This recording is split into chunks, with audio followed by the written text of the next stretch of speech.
listen. This is a journey into sound. 1, 2, 3, 4.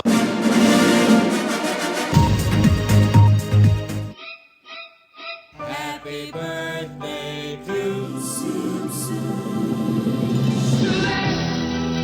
The best of men together. always Coca-Cola. Richard Roth, CNN, United Nations.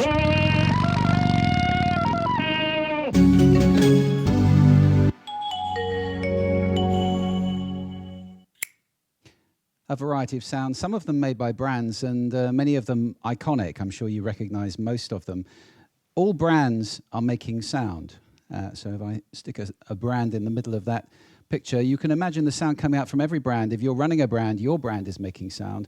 The question is how much of it is intentional and what's it doing? Because sound affects people in 4 major ways. I've got another whole TED talk about that, and I'm not going to go into it in detail today, but these are the 4 ways. And I'd like to reflect particularly today on one of them, the second of those, because it resonates with everything that we've been hearing all day today. Sound affects us psychologically. It changes our feelings, our moods, our emotions. This is a quote from Robert Pasikoff, the American brand guru, and I don't really need to validate this anymore after what we've heard this morning from much more august speakers than I am about the way in which we make buying decisions. If you do need any more proof, this is a study done by the Institute of Practitioners of Advertising on 1,400 advertising campaigns.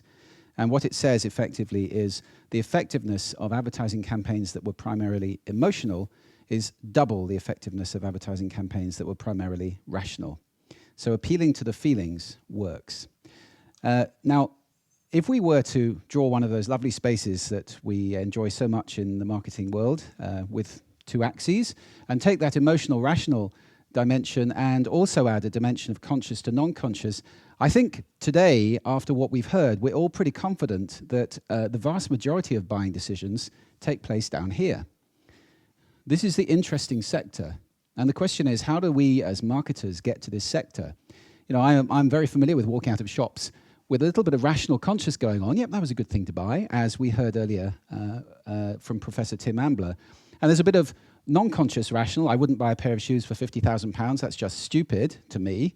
Then there's a bit of conscious emotional. I really like that. But there's a huge amount going on there. Under the radar, non-conscious, emotional.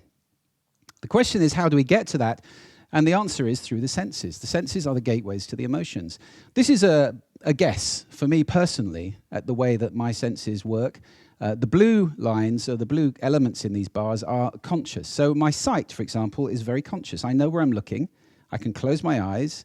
It's directed, and I'm very conscious about what I'm seeing. Yes, there's peripheral vision, but most of the time, and most of what I see, I'm pretty conscious of.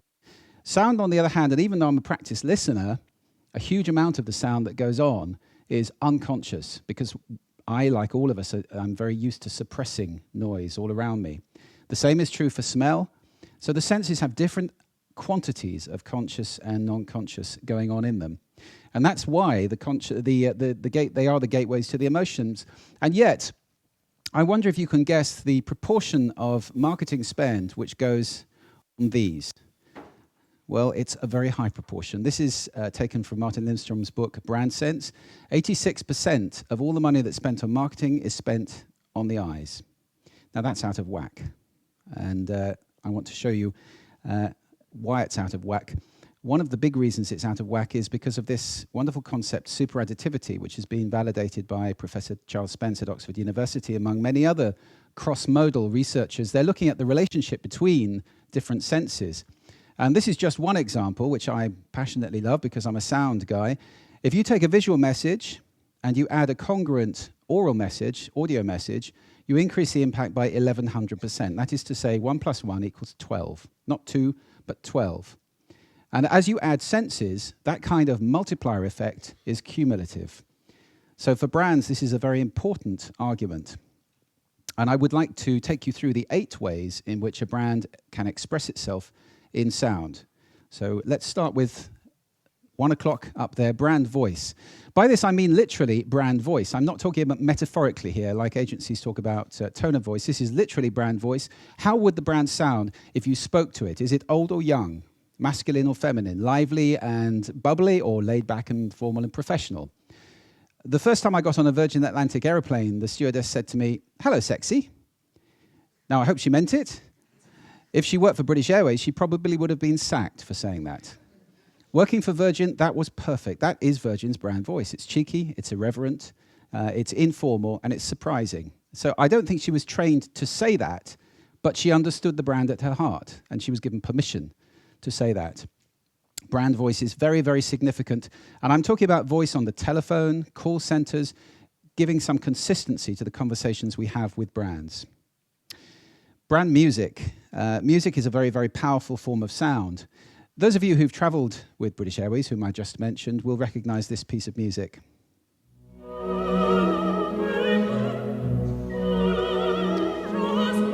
This is the Flower Duet from an opera called Lakmé by Delibes. And British Airways have been using this piece of music forever. They use it everywhere, actually, on the plane, on the phone, on the web, everywhere. They're very associated with this piece of music. But a few years ago, they sacked their advertising agency, and the new agency thought, we'll get rid of that old classical nonsense, and they replaced it with this. We believe your holiday should start before you arrive. You're our guest. You should expect to check in online. Choose where well, to that sit. song is Leaving on a Jet Fly to Plane, destination. the second line of which is Don't Know When I'll Be Back Again, which may not be the best message to give business travelers. It was composed by a guy called John Denver, who died in a plane crash. When British Airways did that, there was a rebellion. Their customers were up in arms. Where's our lovely bit of classical music? And after a little debacle where that song, where the Delibes was appropriated actually by a competitor for a while, they've got it back. But they still have not trademarked that, and you can do that with sound. It's called a sound mark, and I have no idea why BA haven't done that yet. The third of the 8 is sonic logo. This is what most people think I do when I talk to them at cocktail parties about doing audio branding. This is the most famous one in the world. Everybody knows that song. You don't buy Intel products. You've never seen an Intel product. You don't know what one looks like, probably, and yet you all know what it sounds like. That's Intel. But I'd like to talk about this one very briefly today. You may not know this piece of music.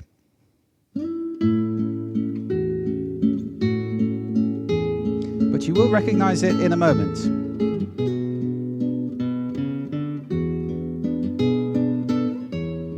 About here. Might ring a bell, turned into this. Which, ladies and gentlemen, is the world's most played tune. I've calculated that this tune is played 1.8 billion times a day. That is 20,000 times a second. Somebody's Nokia phone goes off with that tune. It's the default ringtone. It cost Nokia precisely 0 because it was the only out-of-copyright piece of music when they considered a candidate list for their default ringtone, and they chose it because it was going to cost them nothing. And it has had a fantastic effect on their recall. Look at that. That's the effect on the brand recognition of Nokia. They are aware they have to keep it moving forward because the Dom Jolly effect, which we've seen in the UK, can be serious, where it's considered to be a little bit stupid not to know how to change your default ringtone. However, they do know that. They change the arrangement with every different Nokia handset, and they're very keenly aware of the value of the asset. Next, we have advertising sound. I'm not going to say much about this. The advertising industry knows very well how to use sound. It's very old. This has been around for about 60 years. There have been 3 Tonys so far. They die off and get replaced every so often.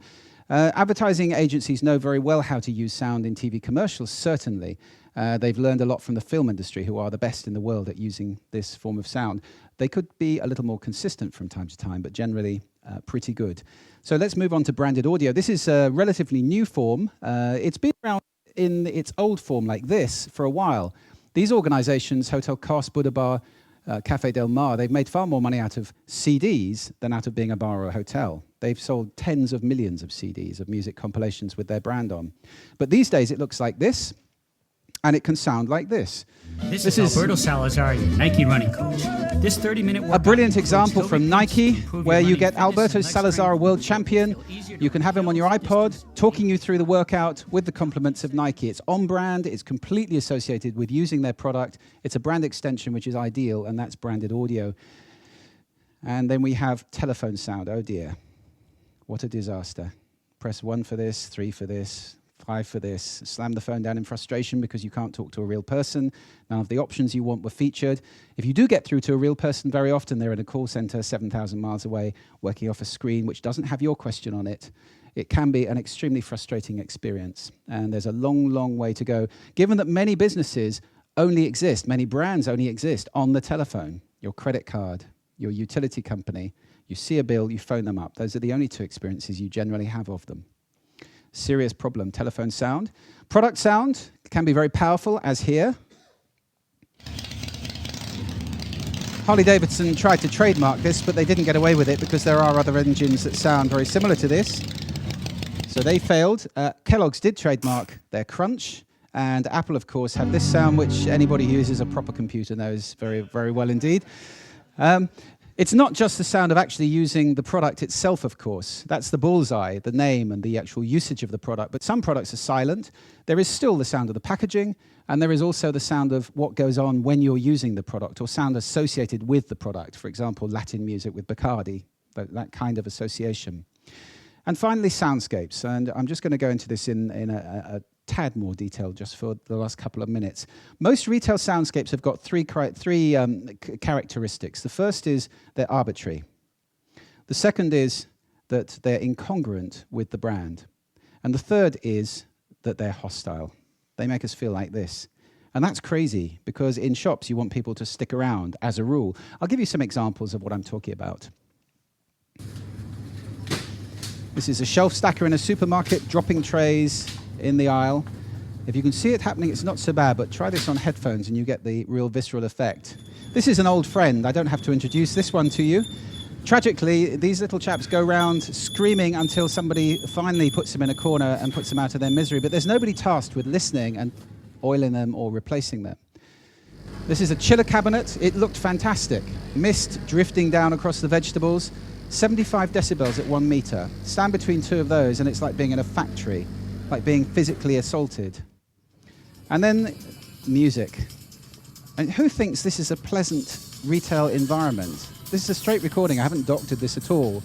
Terrible little loudspeakers, awful choice of music, badly delivered, just a nightmare. And then just all the general stuff that goes on. This is doors open, street noise and pollution coming in. Bad acoustics, lousy shop announcements, noise everywhere. It's just not a pleasant experience in retail. And that's a shame, because if they get it right, the research shows, this is a famous study by Milliman, that you can put sales up 38% in a shop by getting the sound right. So they're all shooting themselves in the foot by getting it wrong. Just 3 examples to finish with. Starbucks would say they're pretty good at sound. I mean, we all know pretty much the musical territory Starbucks occupies, yes? There's a kind of funky world music, jazz, blues thing going on there. And yet putting that kind of music on top of this,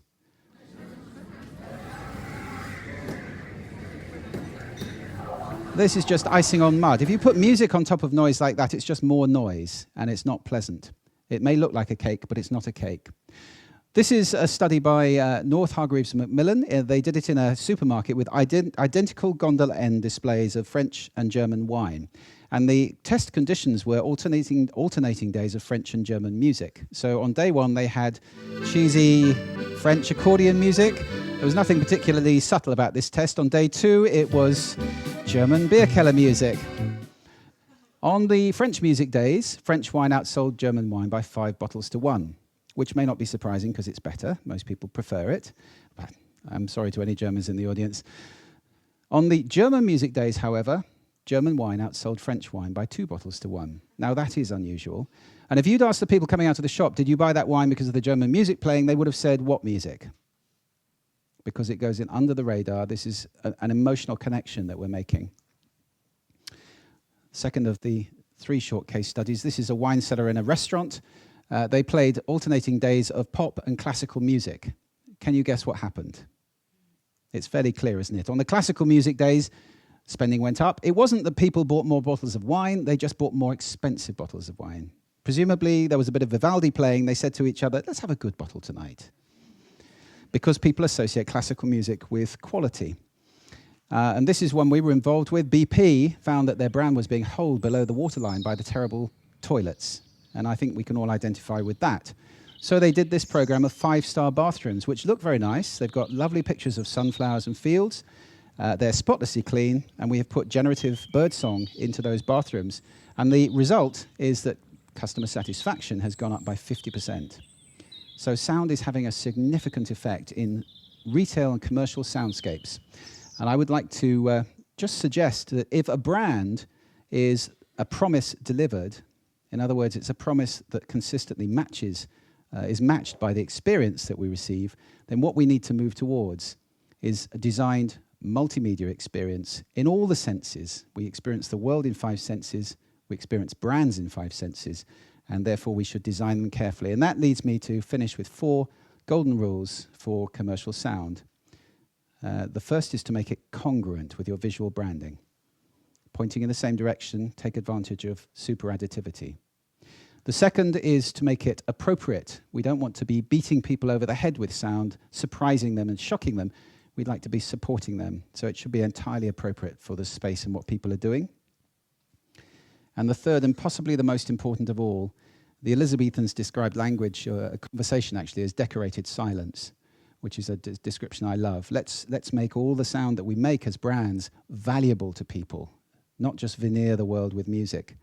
And then we can test it and test it and test it again, because sometimes these countervailing influences are difficult to predict, and we just have to see what happens. I hope that's given you some ideas. This is my vision is that we move towards a world where brands are making intentional, well-designed sound. It's good for brands. They get higher sales. And for all of us as human beings, it means that we have an environment which is much more beautiful to enjoy. So that, to me, is sound business. Thank you very much.